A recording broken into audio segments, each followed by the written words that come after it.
নওরিন আপুর বিয়ের দাওয়াতে সবাই মিলে একসাথে হয়েছে, বলা চলে টপ সেলিব্রিটি গুলো আজকে একসাথে। অনেকেই বলছে এটা কি রিসেপশন নাকি একটা গেট টুগেদার। এখানে অনেক আপু ভাইয়ারাই ছিল যাদেরকে শুধু মোবাইলেই দেখেছি, কিন্তু এখানে সবার সাথে দেখা হয়ে গেল। প্রিয়া আপুর হাজবেন্ড এত বেশি হাসি খুশি, এত মিশুক, আল্লাহ তাদের ভালো রাখুক, দোয়া করি সবসময়। আসলে ভালোবাসা পূর্ণতা দেখলেও কিন্তু ভালো লাগে। এই প্রোগ্রামে সবাইকে এত সুন্দর লাগছিল, মাশাআল্লাহ। আসসালামু আলাইকুম, কেমন আছেন সবাই? রেডি হতে হবে কিন্তু সময় খুবই কম, আমরা বোধহয় লেট করব। ওইদিকে তৃষা এবং স্মৃতি, বাপি ভাইয়া সবাই পার্লারে চলে গেছে এন্ড আমি সুন্দর করে একা একা রেডি হয়েছি। আমি একটা সিম্পল লুক রাখার চেষ্টা করেছি এন্ড আমাদের দুইজনকে কেমন লাগছে অবশ্যই জানাতে ভুলবেন না। আমি তো আমার বরের দিকে তাকানোর পরে আর চোখ ফেরাতে পারছি না, এত সুন্দর লাগছিল। প্রোগ্রামে আসতে না আসতে দেখি কিউট পরিটা দাঁড়িয়ে আছে, ভাই এত সুন্দর লাগছিল নওরিন আপুকে। সাথে প্রীতি আপু, লিতি আপু, এদের সাথে আমার অনেক আগে থেকে কথা হতো, বাট দেখা হয়নি কখনো। এই প্রোগ্রামে যেদিকে তাকাই সেদিকে সব পরিচিত মুখ, ভালোবাসার মুখ।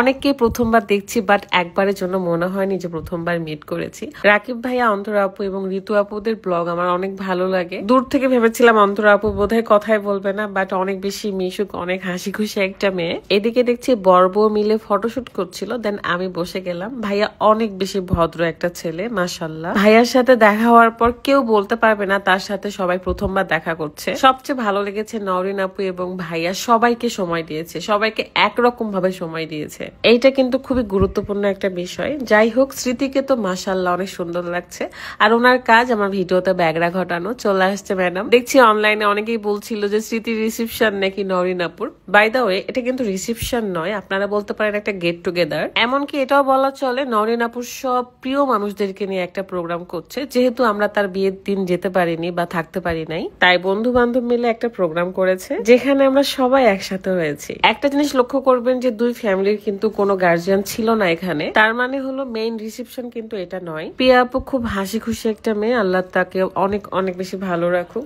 এন্ড ফাইনালি ঋতু আপুর সাথে দেখা। আপু এত কিউট, মাশাআল্লাহ। এখনো আরো অনেক স্পেশাল গেস্ট আসা বাকি রয়েছে। যখন আমি এসেছিলাম তখন মনে করেছি বোধহয় আমি একাই লেট, বাট না, অনেকেই দেরি করে এসেছে। এখানে সব বউ এবং জামাইগুলো একসাথে ছিলাম আমরা। তারপর আমি টনি আপুকে দেখে অনেক বেশি সারপ্রাইজ হয়ে গিয়েছি। আমি জানতামই না আপু আসবে। এন্ড এটা কিন্তু আপুরই রেস্টুরেন্ট, ওয়াটারফল রেস্টুরেন্ট, যেটা ধানমন্ডিতে। আর আপুকে মাশাআল্লাহ অনেক সুন্দর লাগছে। আপু অনেক বেশি ফ্রেন্ডলি আর কি, সবার সাথে এত সুন্দর করে মিষ্টি ভাষায় কথা বলে। আমি তো শুধু আপুর সুন্দর সুন্দর কথাগুলোই শুনতেছিলাম। যাই হোক, এখন গিফট দেওয়ার পালা। আমি আপুকে আগেই দিতে চেয়েছিলাম, বাট বলেছে যে স্টেজেই দিও আপু। দেন ম্যাডাম এত খুশি হয়ে গেছে, কারণ রাত খুব পছন্দ করে ওনার জন্য এই গিফটটা নিয়েছে আর কি। আপুর এত ভালো লেগেছে, এটা দেখে আমার শান্তি লাগতেছিল। যাই হোক, ক্ষুধা লাগছে ভাই, এখন খেতে হবে। এর মধ্যে প্রত্যয় ভাইয়া আসছে, এন্ড রাদের খুব পছন্দের একটা মানুষ, তার সাথে আগে সেলফি তুলে নিল। আমার খুব ভালো লেগেছে, অনেক রকমের ভর্তা ছিল, মানে বাঙালি খাবার থেকে শুরু করে চাইনিজ খাবার, ডেজার্ট আইটেম থেকে শুরু করে সবকিছু ছিল, এন্ড অনেক মজা লাগছে আমার। তনিয়া পুরো মেয়ে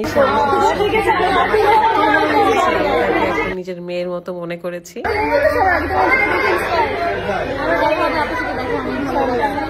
এখানে অমিয়াপুর ফোনে আমরা টিকটক করছিলাম, এন্ড রাধা অনেক বেশি লজ্জা পাচ্ছিল।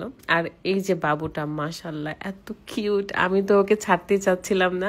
এখন বাজে প্রায় রাত 12টা, তাও আমরা স্টিল এখানে, কারণ সবাই মিলে এত বেশি আমরা ভালো সময় কাটাচ্ছি যে এখান থেকে বের হওয়ার কোনো নামই নাই। আসলে ভালোবাসার পূর্ণতা দেখলেও ভালো লাগে, কারো ভালো থাকা দেখলেও ভালো লাগে। সকলেই আপনারা দোয়া করবেন যেন আপুর বিবাহিত জীবনে অনেক অনেক ভালো থাকে, তার জীবনটা যেন হাসি খুশিতে ভরে যায়। আমরা রথি আপুর সাথেও কিছু টিকটক ভিডিও করি, এবং লাস্ট মোমেন্টে কিন্তু এখানে এঙ্গেজমেন্ট হচ্ছিল আমাদের সামনে। একে অপরকে সুন্দর করে রিংটা পরিয়ে দিচ্ছে।